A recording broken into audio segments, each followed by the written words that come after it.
Hey everyone, welcome to the channel. Hope you guys are doing pretty well. I'm Mike G. As always, I appreciate you guys being here and watching. And don't forget to comment down below. I'm really interested to hear your comments on this. So let's go ahead and get right into it. First things first, man, it's really nice here. It's January, what's today? Today's the 30th. Yeah, today's January 30th, 2026. It's like 80 degrees Fahrenheit outside. It's really nice. Again, it's one of the nice things about living in Southern California, about a few miles inland from the beach. I guess it's been really nice here. Winter was kind of when it kind of goes from extremes here. It was cold, and all of a sudden it gets hot, and so now we're kind of back into like warm weather. We'll see how it goes. So I can't complain. It's really nice here at the moment. Whereas those of you, I feel for you, those of you in the states where you're dealing with the harsh winter and all that snow, I feel for you guys. Hopefully that kind of passes by soon, so you guys can get back outside and get to your detailing fun that you're able to, because I'm sure most of you are bored out of your mind trying to pass the time. So let's go ahead and get into this video here. This is going to be the first wash update for Cquartz BlackOut 2.0. Now, I recorded the video clips during the same time I did the first update to Cquartz Lite 2.0. So I'm just going to give you some dates here. So I applied BlackOut 2.0 to the tires on the Equinox on December 23rd, 2025, and I recorded the videos, the clips, on January 11th, 2026. So just shy about a month. We're going to call this a month because I had already recorded these, and I haven't taken out the pressure washer in the last couple weeks. I've just been using rinseless washers the last couple weeks. So let's go ahead and get into this one here. First things first, if you guys want to watch the video for the application of Cquartz BlackOut 2.0, go ahead and click on the card up above, and I'll just show you the application of this. Now, as far as how is it holding up this far, and from an appearance standpoint, it looks really good. I haven't looked at the picture I took. I tried to take a good one. If it looks good, I'll post it on the screen here, and you guys can take a look at it. But in daylight, it looks like a freshly dressed tire, which is really nice. Again, I haven't touched this in terms of putting anything on top, but you certainly can if you want, and we'll talk about maintenance at the end of this video. But yeah, it looks really good thus far, as it should, a month in. So I can already tell you that BlackOut 2.0 looks better than BlackOut 1.0.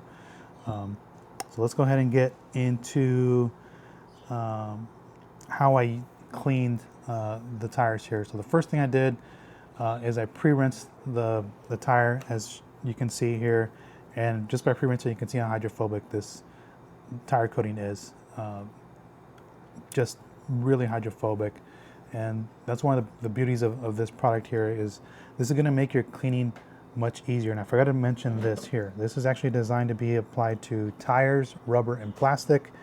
And even on a CarPro US's website, it says dirt barely sticks to it on the first place, and if washed regularly, you never need more than water to clean it to perfection. And you can just see from that clip that how hydrophobic that is and how repellent that is. Again, this coating is going to make your cleaning a lot easier, just like a ceramic coating on your paint. It makes things a lot easier to clean. So the next thing I did was I just foamed the soap onto the wheels and the tires. In this instance, I'm using some DIY Detail Incredible Suds Type 2, just to kind of get some foam on the surface here. Again, most of the time, if you're using a tire coating, soap and water is all you're going to need. Even just a regular tire dressing, soap and water is all you're going to need until you're ready to strip it completely. Then you move on to a tire cleaner to start over. So again, first thing is I did that, and then after I foamed it, let it sit for a few seconds. But then I went ahead and agitated it on the tire and just using a brush. And in this video here, I'm just using the CarPro orange brush here. Not a super stiff bristle brush or anything, just to lightly loosen anything that may have been stuck onto the tire. Again, completely optional, you don't have to do this, but just one thing I want to mention is you can use any tire. You can use the Detail Factory brush as well, or the CarPro tire. You don't need anything super aggressive to have in terms of the bristles here. Even though BlackOut is said to be abrasion resistant, eventually you're going to abrade through it. But again, just agitate it like that. Then I came back just with a rinse, and you can see how it rinses cleanly. It's just, again, very hydrophobic. It's fighting off the soap and everything. Just rinses off very clean. Again, very repellent here. And then I'll just bring it in closer, and you can just see the hydrophobics, the beading that I'm able to get just by spraying some water onto the tire. Again, very hydrophobic product here. It does have some pretty good beading properties in here. So again, thus far, first wash, very easy to clean. I mean, that's one of the benefits of having a tire coating. It's going to make your maintenance a lot easier in terms of how to clean it. Now, let's talk about cleaning here, because somebody's going to ask, well, can I use a tire cleaner on it?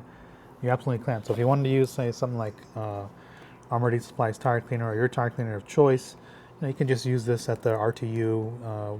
I think they dilute it 1:4 when you buy the 16-ounce bottle. You can just use that. Just a good maintenance cleaning here. Again, just use your favorite tire cleaner if you need to. Most cases you probably won't need it. The other option is you can use an all-purpose cleaner of your choice. So there's plenty of options out there. You have Armored Supply's Clean. Bioworks has another good one here. You can use an APC if you wish. Maybe you have a little bit, maybe you have some caked on stuff that just didn't come off with the pre-rinse. Most instances it should come off the pre-rinse. You can just lightly spray some APC, just go around the tire. And then again, you can just foam right over it with your soap and water and agitate it with the brush of your choice. And that'll loosen anything that may have been on there that's a little bit stuck. But from what I've seen with BlackOut is it repels almost everything you put at it. Even people who go off-roading in the mud, it repels that pretty well. But again, in those instances, you may need to use an APC to kind of just boost the cleaning power if soap is not able to get it clean. But for the most part, your maintenance is going to be a whole lot easier. So that's kind of like where I'm at with this here. Again, first update, looks great. It's performing great. We're a month in at this point, and I'm pretty confident saying it's going to last me a few more months. I think this is going to make it 6 months easily, just based on my assumption here. But again, I'll just bring you on. We'll look at this again in a couple months, which will be the 3-month update. That's like the halfway point, because CarPro states it's an up to 6-month durability claim on here. So we'll check it again in 3 months. We'll see if it's still there. We'll see if it's faded in terms of its appearance, and we'll go from there. So other than that, it's doing very good. Pretty happy with it.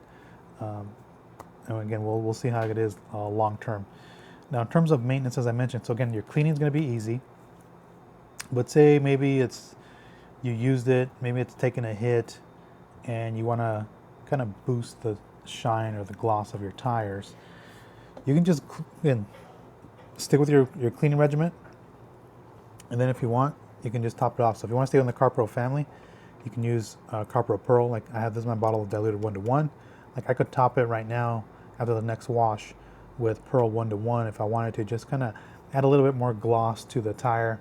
But again, this version looks better than the first one. So again, I could add this on top of it, and it's probably going to last until the next wash, because this tire coating is pretty hydrophobic and pretty repellent, that this is probably not going to stick to it completely on the surface. So this is not going to last very long on there. But again, if you just want to increase the look a little bit more, you can just use your favorite tire dressing. It doesn't matter what it is. It can be a solvent-based tire dressing or a water-based tire dressing, because this is chemical resistant. So those are not going to do any damage to it. So that's where I'm at. We're going to test it out. Again, I'm not the biggest fan of tire coatings. I primarily bought this for the rubber trim around the Equinox. That's what I bought this for, and the rubber trim is looking great. It's holding up great on there. That was my primary purchase for this, but I was like, hey, you know what? I have it. Let's check it out and do a long-term review and an update on this. So we'll see how it is in a couple more months. We'll see how it does, and yeah, let me know what you guys think. Let me know if you've used this. Let me know your thoughts on this, because I honestly didn't think BlackOut 1.0 was that great, but at least from a look perspective, this is much better. So I'm really curious to see if anybody else has any feedback on whether they've used this. And I think for this is probably going to be more of a DIY enthusiast product. And what I mean by that is just having someone, like, for example, me or whoever you that are watching here, that just looking for something that long term makes maintenance a little. Maybe I don't have time to clean my tires all the time and put a tire dressing all the time. I could just put this on there and it'll last much longer, rather than doing it, tire dressing all the time. I don't see Personally, I can't see this being sold as a business. From a business standpoint, I can't see this being sold. I don't think customers would really care. But again, I'm not, I don't know. I just don't really know if that's something that they would look for in terms of a service. Just charge accordingly if you do. But again, that's kind of where I'm at with this. Yeah, we'll see how it goes going forward. So again, thanks for watching, guys. And don't forget to comment down below. I'm really interested to hear your thoughts on BlackOut 2.0. And thanks for watching. I'll catch you next one. Take care, everyone.